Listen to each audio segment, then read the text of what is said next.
Hi, and thanks for coming along to have a look at this video about differentiating exponential functions. And there I go being a bit lazy again, but I've only got so much width. So we're going to talk about how, if we have a function y equals e to the x, how we differentiate that function.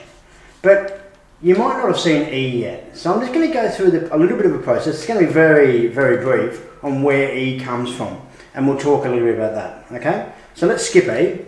Let's talk about if we're differentiating a function y equals 2 to the power of x. That's an exponential you're probably used to, or maybe 10 to the power of x, or a half to the power, or whatever it is, some number, okay? Now, let's just have a look at this graph for a second. 2 to the power of x, well, when x is 0, 2 to the power of 0 is 1. So this is 0, 1. And of course, when x is 1, this is 1, 2, because 2 to the power of 1 is 2. When x is 2, so let's mark that, that's 1. That's 2, we get a value up here which is 2, 4, so on and so forth. So that's what our function looks like. Now remember, if we're differentiating, so I'd like to know what dy dx looks like. Well, when you differentiate this function, you're looking at the gradient again. So I'm going to go through the process of exploring the gradient again, like we've done before. So let's explore the gradient. As I move along here, you see down the bottom here, this is quite flat. And the gradient is actually quite flat. It's actually about here. And as we go along, the gradient gets a little bit steeper. So it goes up a bit. Okay. At that point there, the gradient's a bit steeper again, but I'm getting something that looks like this. Now, I'm sort of just making these dots up a little bit, but I kind of know what happens with the gradient function. There we go, straight through my coordinates, ruining my diagram, but that's okay. So gradient function is in yellow. It's the same function, it's exponential as well. The gradient's growing exponentially, but it's slightly below that original function. It actually turns out to be about 0.695 times 2 to the power of x. Okay, and that number's quite special. It comes from somewhere. I'll explain where a little bit later though. But that's around about what it turns out. So it's just a little bit lower than the original function. Now that's interesting, but who's going to remember that number and what happens if it's 10 to the power of x? So let's do another one, and then I'm going to introduce e to the power of x. So this time, y equals 3 to the power of x. Now 3 to the power of x is just like this yellow one here, or this pink one here, 2 to the power of x, but obviously it's a little bit steeper. So I'm going to draw this graph in green. Now it still goes through 0, 1, because 3 to the power of 0 is 1. It's just a bit steeper coming on here, so it goes off and increases quicker, which means it's actually a bit shallower here. Sort of does that, okay? That's pretty badly drawn, but anyway, it's going to get more complex. So there's my 3 to the power of x, and it turns out that the gradient function for y equals 3 to the power of x, it still goes through there, but it's actually a little bit higher, so it is, and I've chosen these deliberately, but it goes a bit like that, okay? Which again is not the greatest illustration, but hopefully it's alright. And you know what, I'd recommend getting on Desmos and just trying these things, particularly these numbers, and having a look what they look like.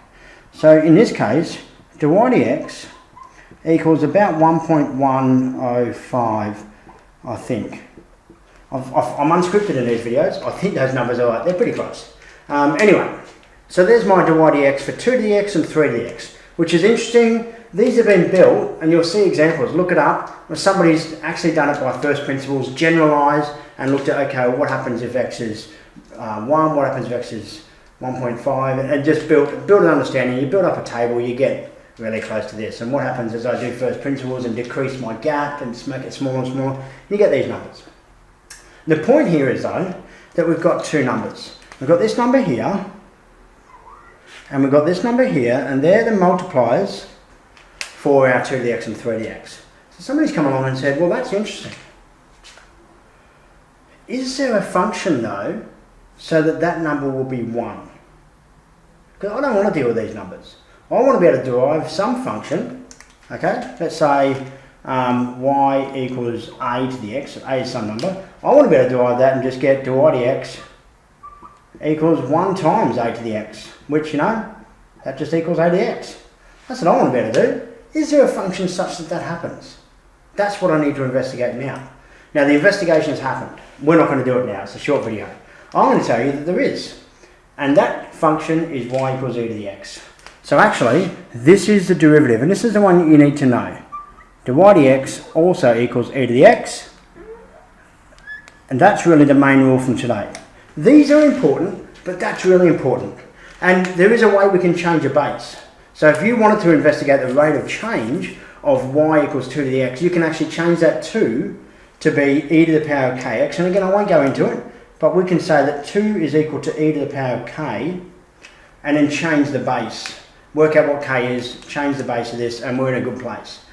So you can model anything exponentially, base e, and then you can use that model to investigate the rates of change, because that derives a lot nicer than these. Anyway, e is approximately equal to 2.718, and e is an irrational number. It's very similar to pi. If you're used to working with pi, e is just another naturally occurring irrational number, and it's special because the function y equals e to the x, which I might draw, but I'll draw it on a new set of axes. So here, y equals e to the power of x goes like that, and the gradient at any point is actually just equal to itself. So this is e to the power of x, because that's my y-axis, and the gradient at that point is also e to the power of x, whatever that is. So that's really interesting. Gradient function equals the original function. It's the only time that actually occurs. So we started with our 2 and 3. We come down to e. This is the rule that you need to know. You just need to be able to apply that with product, chain rule, etc., etc. And this was the idea that came about, and there's the graph that represents it. Anyway, I hope that was fun. Certainly was for me. Thanks.